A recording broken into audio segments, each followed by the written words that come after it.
Hello, my name is Katie Lowry, and I'm doing my scavenger hunt presentation. First up, I have my parallel period. It's from Mozart's Flute Quartet in D major K285. So this is the parallel period because it has the antecedent phrase followed by a consequent phrase. It has a half cadence at the end of the weaker phrase and a perfect authentic cadence at the end of the stronger phrase. Mozart most likely added a parallel period in order to have a section where the instruments lined up and played similar rhythms before going back to them playing more separate parts. And then I can play this example for us.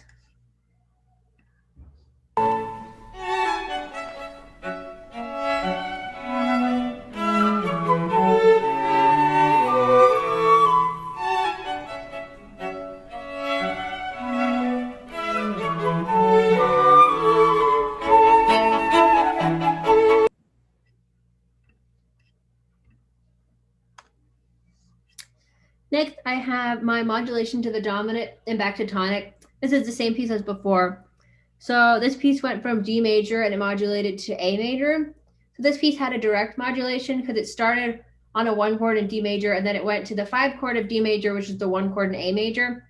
And then it stays in A for a long time, almost 5 minutes.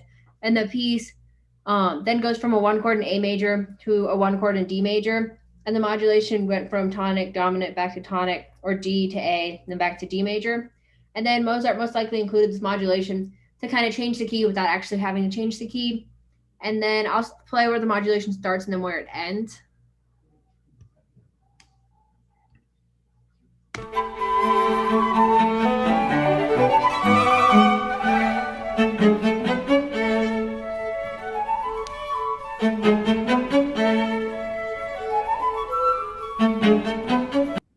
And then where the modulation ends.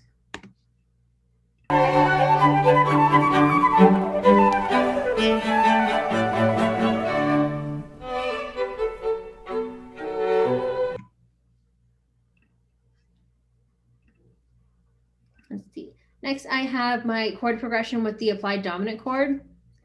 So the name of this piece is Mozart String Quartet number 14 in K387.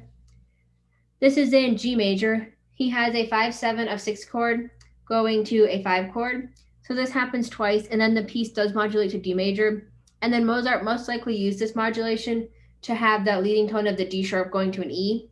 And like if the piece was an E minor, D sharp would have been the 7th of the scale. So it does kind of give the piece a little bit of a minor feel before it does go into a modulation into D major. So I can play this for us.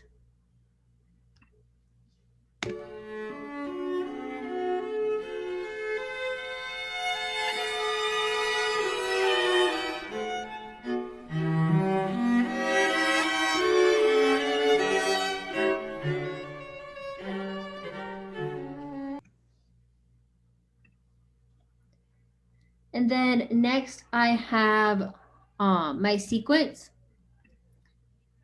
So the sequence is from Crusoe's Clarinet Concerto.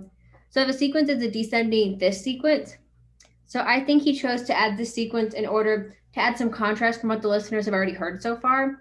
So you can see the sequence is based off of triplets, while the other rhythms are all based off 16th notes. Let's see, and I'll play this for us.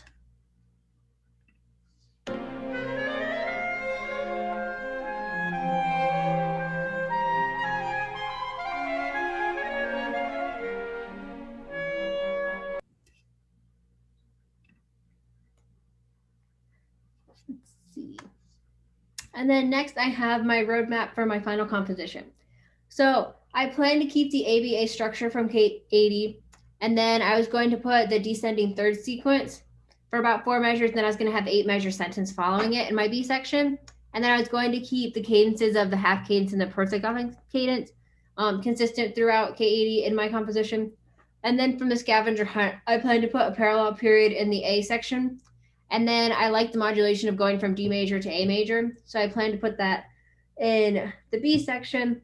And then instead of using the pivot modulation that we saw in K80, I was going to use a direct modulation that I found in one of my pieces instead for my roadmap.